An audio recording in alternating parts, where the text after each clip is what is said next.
संस्कृति को छुए और वहां की जनता की आत्मा को छुए तो जिला फिर इतिहास रचता है और लखीसराय वही इतिहास।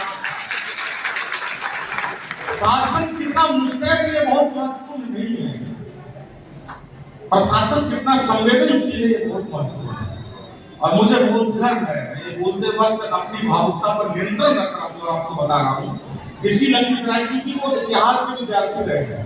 आज के दिन में लखीसराय में जितने कार्यक्रम लोगों के लिए हो रहे हैं, जनता के लिए सांस्कृतिक कार्यक्रम जितने हो रहे हैं, उतना बिहार के किसी भी जिला में सांस्कृतिक कार्यक्रम नहीं है।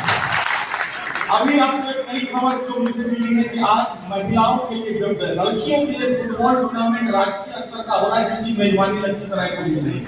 अब आप सोचेंगे लखीसराय जब यहाँ की बेटियां जब मैदान में जब फुटबॉल खेल रही है पूरे बिहार से आके, तो मैं यही कहता हूँ कि इतिहास जो आपकी धरती की मिट्टी के नीचे दबा हुआ है, उसको संवेदनशीलता के साथ महसूस करने वाला अगर अगुआ मिले तो फिर लखीसराय इसी इतिहास को गढ़ रहा है। मुझे यहाँ पर खड़ा होकर विशेष रूप से पता है, कल मैं एक और राज्य बिहार के मंच पे था, कल मैं इधर चंपारण पे था, वहाँ पर 3000 लोग थे, लेकिन 3000 लोग तो कहीं मेला लगा है, तो गुपचुप खा रहा है, तो बता साग खरीद रहा है, तो रजनीगंधा खा रहा है, तो कुर्सी माथा पर लगाए हुए कोई बैठा हुआ है।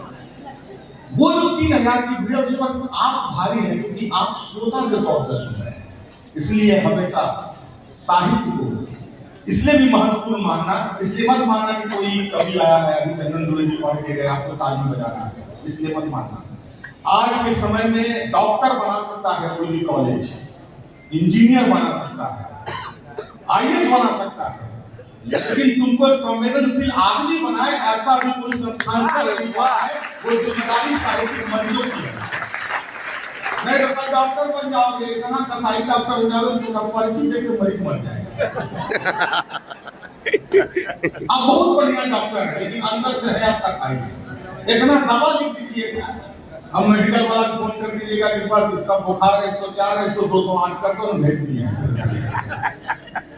तो डॉक्टर अच्छा बन जाएगा, इंजीनियर अच्छा बन जाएगा, आदमी कैसे अच्छा बनेगा? इसका कोई सर्टिफिकेट भी नहीं होता है, इसका कोई डिग्री भी नहीं होता है जब दिखा सकिएगा। मैं देखिए ना सर, हमको तो ISI मार्क का मिला है, बड़ा भला आदमी सर, हमको सर्टिफिकेट मिला है, इसका कोई डायरेक्टर सर्टिफिकेट होता नहीं जो सीओ साहब सिग्नेचर करके देंगे या थाना प्रभारी आपको देंगे।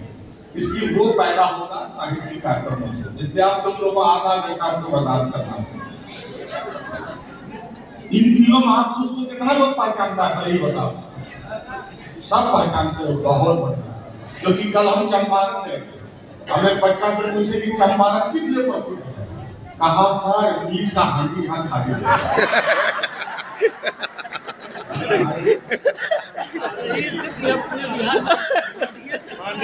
हम क्या करिएगा चंपारण?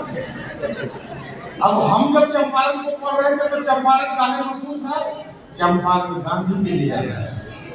अगर इतिहास नहीं पढ़ोगे, अपने पुरखों को नहीं जानोगे, तो चंपारण गांधी के लिए जो मशहूर था आज मीट के हांडी के लिए मशहूर हो गया है। गांधी से हांडी तक पहुंचाने वाले को वापस लाओ। यही मोबाइल देखते रहोगे तो 20 साल के बाद किसी से पूछेंगे आर्यभट्ट कौन था, तो ये लगता है सर आर्यभट्ट के खानदान। आर्यभट्ट को आर्यभट्ट के खानदान में नहीं समझो, इसलिए आदमी खड़ा है देखा पाता। आज मेरे विशेष इसलिए चाचा जी मौजूद है, अब मेरी सबसे बड़ी श्रोता जो है चाची यहाँ पर मौजूद है। आप 10 साल पहले इनको हम कविता सुनाए थे, मेरा श्रोता कितना पक्का है कि चाची को अभी तक हमारे जो है प्रोग्राम सुनने के लिए रुक गई है, नहीं तो आज चली जाती घर पर मौका पर। तो आप एक बात समझिए कि बुजुर्ग, अच्छा मुझे बहुत अफसोस होता है कि आज के बच्चों को अपने दादी नानी दादा दादी से दोस्ती मिला। याद रखना, बहुत अमीर हो जाओगे, बहुत पैसा हो जाएगा, बहुत सुविधा हो जाएगा, बाबू बहुत लाइट चमकौआ जलेगा द्वार पर।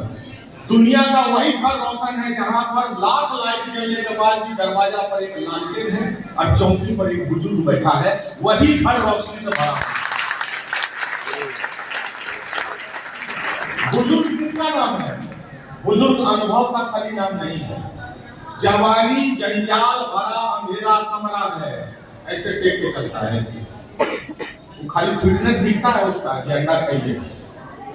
जवानी अंधेरे जंजाल भरे कमरे का नाम है और बुजुर्गियत उस कमरे में रोशनदान का नाम है, जिससे रोशनी आता है तब जवानी को रास्ता सूझता है। इसके अपने जीवन में एक बुजुर्ग को जरूरत है जिसका चिकोटी काटते रहना, दिल्लगी करते रहना।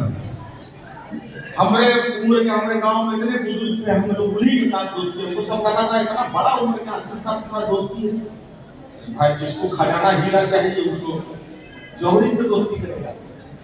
तो जीवन में ये महत्व तुम याद रखना। आप इन तीनों को जानते हैं, तीनों आपको पता है इस देश के लिए सही